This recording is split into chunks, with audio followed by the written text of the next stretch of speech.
para poder seguir manejando hacia adelante hay que mirar en el espejo retrovisor, porque si no podés chocar el país. Retrovisor. Lo que realmente importa de la semana que pasó para encarar la semana que comienza. Retrovisor. Domingos, 21 horas o después de los partidos. Demandan a Macri por hipotecar los recursos naturales como garantía del pago de la deuda externa. Este tema lo vamos a tratar y otros temas con el doctor Barcesat, que si no me equivoco ya está al aire. Doctor Barcesat, sí. ¿Cómo está usted? Bien, bien, ¿qué dice? Muy buenas noches, muy amable por atendernos. Bueno, estábamos interesados por esto. Usted está participando en una demanda a Macri por hipotecar los recursos naturales como garantía del pago de deuda externa, ¿no? Es una denuncia penal que está tramitando en el juzgado el doctor Casanello con intervención del fiscal Federico Delgado, que es en quien se ha delegado la instrucción de la causa, y que abarca primero la negociación con los fondos buitre, y se amplió la denuncia con todos los actos de contratación de deuda externa hechos por este gobierno, y donde por resolución ministerial, en todos los casos, la Argentina ha renunciado a la inmunidad soberana sobre el conjunto de las riquezas y recursos naturales, ¿no? Esto es una gruesa contravención tanto a lo que dicen los pactos internacionales de Naciones Unidas, cuyos artículos primeros, los dos son iguales, establecen, además del derecho de autodeterminación o libre determinación de los pueblos y su derecho a la independencia económica, la titularidad sobre el conjunto de las riquezas y recursos naturales, de manera que para las normas más altas del derecho internacional de los derechos humanos no son estos recursos y riquezas ni de los estados ni de los gobiernos, sino de los pueblos. Además, el artículo 124 de la Constitución argentina define un dominio originario sobre estas riquezas y recursos en las provincias según el lugar o el territorio en que se encuentren situados estos bienes. Bueno, ni las provincias ni el pueblo fueron consultados. Hay legislaturas como la de Neuquén, que ha sacado una declaración donde dice que el conjunto de riquezas y recursos naturales allí existentes, recordemos que entre otros se encuentra Vaca Muerta, no serán puestos en garantía del repago de deuda externa contraída por el gobierno nacional. Ajá. Bueno, esta es la acción judicial en la que efectivamente el presidente, el exministro Caputo y autoridades del Ministerio de Finanzas se encuentran efectivamente denunciados, y donde ya el fiscal Delgado ha pedido unos primeros pronunciamientos. Bien. Más allá de su condición de constitucionalista, usted es un intelectual también, y le quiero preguntar al intelectual. Un presidente de cualquier nación que comete toda la seguidilla de hechos ilegales, ilícitos, contrarios a los intereses nacionales, ¿se podría mantener en el poder en otro país? Bueno, soy de aquellos que sostienen que ya están más que dadas las condiciones, y son múltiples las causales, para que se active el mecanismo de enjuiciamiento y remoción del Poder Ejecutivo, sus ministros, por supuesto la vicepresidencia. Lamentablemente todos los pedidos que se hicieron hasta acá han sido bloqueados por la Comisión de Juicio Político a cargo del diputado Pablo Tonelli, que por supuesto ha tenido esa función de denegar el examen que correspondería cuando llega una denuncia a la Cámara de Diputados para que se investiguen delitos cometidos en ejercicio de la función pública o mal desempeño, que son las dos causales de enjuiciamiento y remoción del Poder Ejecutivo y sus ministros.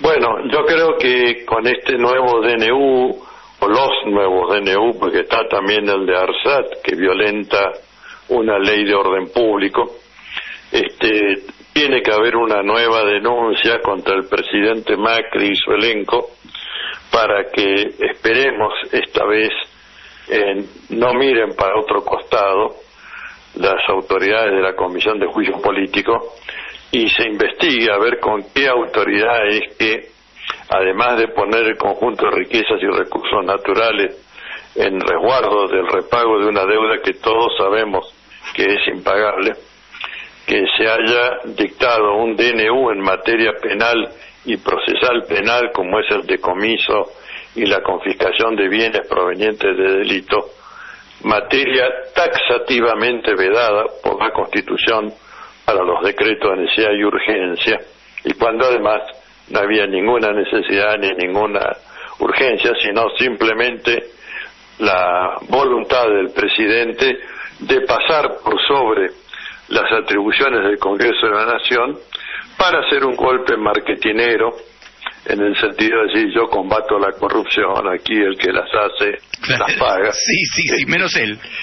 El primero es él. Claro. Y algunos han tomado con humor esto y han dicho que los primeros que tienen que ser investigados es todo el elenco de la familia Macri, ¿no? Comenzando por el propio presidente. Bueno, pero doctor, mire, acá viene a colación otra pregunta que le iba a hacer, porque yo leí en Info 35 que el gobierno ya puso en marcha un plan para cubrirse judicialmente de las espaldas, ¿no? Ordenaron nombrar más de 300 jueces nuevos. Bueno, yo no sé cuánto van a durar esos jueces cuando asuma un gobierno de signo político distinto al del actual gobierno, porque ninguno de ellos, o la gran mayoría de ellos, no ha cumplido con los requisitos que establece la Constitución para su nombramiento. Ocurre fundamentalmente con los jueces de Comodoro Pi, y me refiero a jueces de todo rango, ¿no? Desde camaristas de casación, camaristas federales, jueces de primera instancia, etcétera. De modo que diría no le daría mucha atención a todo este llenado que a grandes zancadas y con la complicidad del Consejo de la Magistratura está implementando el gobierno, porque pienso que va a ser inexorable la modificación de la integración del Poder Judicial de la Nación, y también, y esto lo propiciamos ya desde hace tiempo, que en una reforma constitucional que yo creo que se vuelve impostergable, así es, sí, se revise este poder que no es ni republicano ni representativo, sino aristocrático, vitalicio y contramayoritario, que es el Poder Judicial, el poder de la Nación, ¿no? Sí. Con relación a lo que usted acaba de mencionar sobre la Comisión Judicial de Juicio Político y el cachivache de Tonelli, cuando se recupere el Estado de Derecho, ¿no hay que ir encima de esta gente que miró para otro lado cuando se producían crímenes pero nefastos para la patria?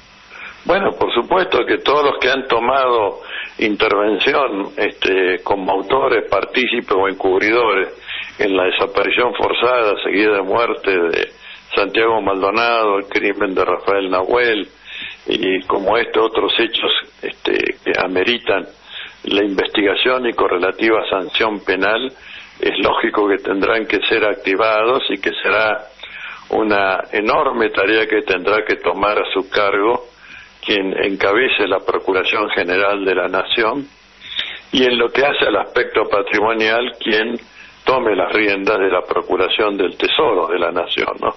Evidentemente estos cargos estratégicos tendrán que ser cubiertos con juristas no solamente de probada idoneidad técnica, sino también de compromiso para el recupero de estos valores que he mencionado, que integran las normas de mayor jerarquía del derecho internacional de los derechos humanos, y es decir, la autodeterminación de los pueblos, la independencia económica y la titularidad sobre riquezas y recursos naturales en cabeza del pueblo de la nación, ¿no? La doctora Marta Fabián le quiere hacer una preguntita, doctor.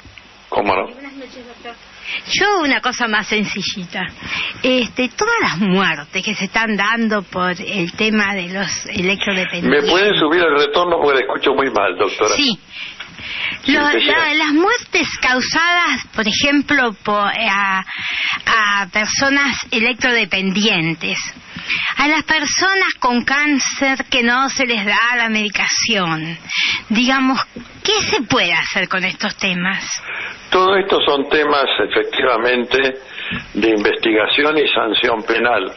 Lo de los electrodependientes no solamente va a abarcar a las autoridades del Poder Ejecutivo que han llevado esta situación de pérdidas de vida por corte de suministro en función de falta de pago por las circunstancias que todos conocemos, sino también que yo entiendo debe extenderse a los jueces que, teniendo en sus manos las acciones de amparo que se promovieron para proteger a este sector tan vulnerable, no hicieron absolutamente nada, sino que miraron para otro costado, dijeron, bueno, es una pelea entre el Poder Ejecutivo y el Congreso que sacó una ley que después fue vetada, y no prestan o hacen caso omiso del texto constitucional en cuanto refiere a derechos de consumidores y usuarios, ¿no? Así que la tarea para el gobierno que viene es enorme, pero si esa tarea no es tomada con una visión principista, y también cuando digo principista no solo me refiero a lo político, sino también a lo jurídico, va a ser imposible salir o sacar adelante a la nación argentina, ¿no? Es decir, vamos a tener que revisar con criterios muy rigurosos este pasado que nos va a dejar el gobierno Macri, ¿no? Doctor, sabe que, bueno, Enrique Vox le habla, nos da una esperanza democrática usted, ¿no? Que recuperado el Estado de Derecho tengamos instrumentos con los que hacer valer la justicia, ¿no es cierto? Nosotros desde este programa, yo particularmente, muchas veces hago responsable al aparato judicial del tema de la corrupción, porque los antipolíticos pregonan que la corrupción es un tema de la política, y yo digo que la corrupción es un tema de la justicia, porque si el sistema judicial funciona, a los corruptos le va a resultar mucho más difícil cometer actos de corrupción, ¿no es cierto? Bueno, yo creo que eso es correcto, pero tenemos que tener en cuenta que el sistema de la corrupción, y es eso, un sistema, está encastrado en este modelo donde hegemoniza el capital financiero internacional, ¿no? Es decir, donde el negocio financiero es el que establece las reglas de juego de la acumulación y del robo de capital. Diría que no es solamente acumulación, sino robo. Sí, sí. Fíjese lo que ha crecido la cantidad de dinero fugado de la Argentina en estos años de gestión de gobierno macrista, 60.000 millones de dólares, que están en guaridas fiscales, por supuesto, y tutelados por sociedades offshore, de manera de dificultar cualquier acción legal para su recupero. Pero si la Argentina recuperara los dineros que tiene fuera, fugados, estamos hablando de un importe superior al actual Producto Bruto Interno de un año, es decir, 420 a 450 mil millones de dólares. O sea no que estos sí se robaron un Producto Bruto. Bueno, estos sí se robaron, pero entiendo que eso requiere además una actitud concertada a nivel internacional, porque la fuga de capitales es posible porque hay quien los recibe y quien los administra y quien se beneficia y los emplea. Por eso es que hemos depositado en Naciones Unidas un proyecto de convención para la prevención y sanción de la fuga de capitales, aún sabiendo que va a ser una enorme lucha política el lograr que ese proyecto de convención sea impulsado y en definitiva convertido en norma vinculante del derecho internacional, ¿no? Pero es el camino, es decir, necesitamos terminar con esa hipocresía de los países del primer mundo que se golpean el pecho criticando la fuga de capitales de los países emergentes, pero resulta que esos capitales están en sus propias guaridas, ¿no? Claro, sí, el sistema financiero es el beneficiado con eso. Por eso, entonces, bueno, es un esfuerzo enorme, pero entre que la conciencia de los pueblos ha avanzado en esta materia, en que se están tomando algunas medidas para terminar con el oscurantismo y el encubrimiento de estos capitales fugados, y la palabra también del Papa, de Francisco, sí, que fustiga duramente este capitalismo financiero internacional, y lo ha repetido nuevamente en Panamá, se están dando bases para que efectivamente los pueblos, los países emergentes, puedan recuperar esas enormes riquezas que han sido saqueadas en beneficio exclusivamente de los saqueadores, ¿no? Doctor Barcesat, no quiero terminar la entrevista sin consultarle cómo está el tema de su proyecto de nueva Constitución Nacional, ¿no? Bueno, no es mi proyecto, sino participo de un elenco que se llama Foro para una Nueva Constitución, que está impulsando estos debates y la formación de distintos elencos de especialistas, porque obviamente acá tienen que trabajar y convocar todos los sectores para que realmente sea una constitución nueva en todo sentido y no el pacto de dos caudillos políticos, ¿no? Claro. Necesitamos esa participación popular. Nuestra función es decir cuán importante es esto y señalar grandes lineamientos, pero obviamente que los expertos en salud, en educación, en vivienda, hábitat, en medio ambiente, etcétera, todos tienen que hacer su aporte para que cuando efectivamente se logre conformar la nueva convención constituyente haya un background de documentación, de trabajo, de texto, etcétera, preparado para facilitar la tarea y que todos, el pueblo entero, se sienta representado en ese quehacer, ¿no? Bueno, acá Carlos César Navarro le quiere hacer una pregunta. Antes le quiero decir, después por WhatsApp le vamos a pasar nuestra intención de aportar en ese sentido de este proyecto de la manera que sea factible, ¿no? Y que todo aporte es bienvenido, y hay una página en Facebook. Sé que también hay en Twitter, aunque yo no estoy en Twitter, y en Instagram creo, pero está ahí todo bajo el nombre Foro para una Nueva Constitución. Bien, Carlos César Navarro le quiere hacer una pregunta. ¿Qué tal? Buenas noches, doctor. Yo tuve el gusto de participar en la apertura del foro en el Hotel Bauman. Realmente muy interesante la dinámica de trabajo, la división por comisiones. ¿Cómo está profundizado el tema? ¿Cómo viene el cronograma? Si lo tiene en mente, o qué aspectos más relevantes de la actividad puede usted destacar en este momento. Mire, lo que estoy seguro de poder anunciar es que en el curso del mes de febrero, y con el auspicio del intendente de Ensenada, es decir, mi compañero Mario Seco, se va a realizar una primera jornada del año 2019, que por supuesto tiene que ser replicada en todos los puntos neurálgicos del interior del país, para ir colectando materiales, avanzando en la elaboración y haciendo claro que una asamblea constituyente no solo tendrá sobre sus hombros la tarea del nuevo texto que proteja el proyecto democrático, nacional, popular, inclusivo y de justicia social, sino que también esa asamblea va a tener una enorme tarea en cuanto a la revisión del pasado, porque es el único de los poderes previstos por la Constitución Nacional que no ha sido prostituido por la actual gestión de gobierno, ¿no? Por lo tanto, tiene las manos limpias, por decirlo así, para ingresar a revisar deuda externa, acuerdos con los organismos financieros, como el Fondo Monetario Internacional, el tema de los servicios públicos, el tema de las bases norteamericanas, de las bases militares, por supuesto el tema Malvinas y Atlántico Sur, la desnuclearización efectiva. Bueno, Es una enorme cantidad de tópicos que tienen que ser abordados.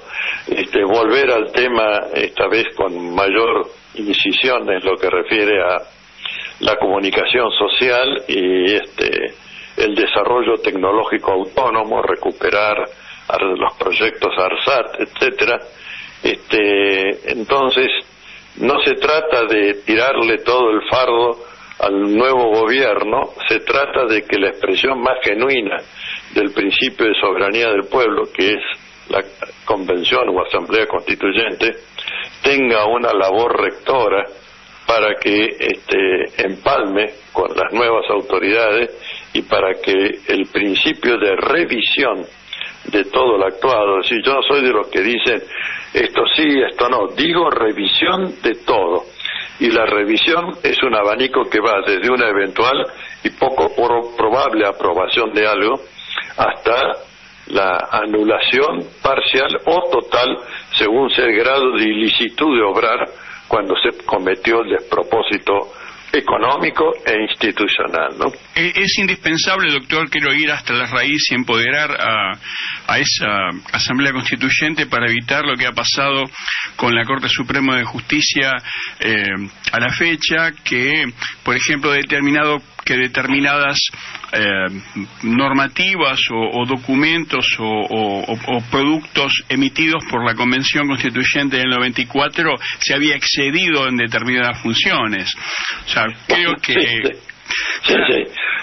Conocemos los episodios estos. Efectivamente, vamos a darle el lugar que le corresponde al órgano más excelso de nuestra democracia, que es precisamente el de la Convención o Asamblea Constituyente, ¿no?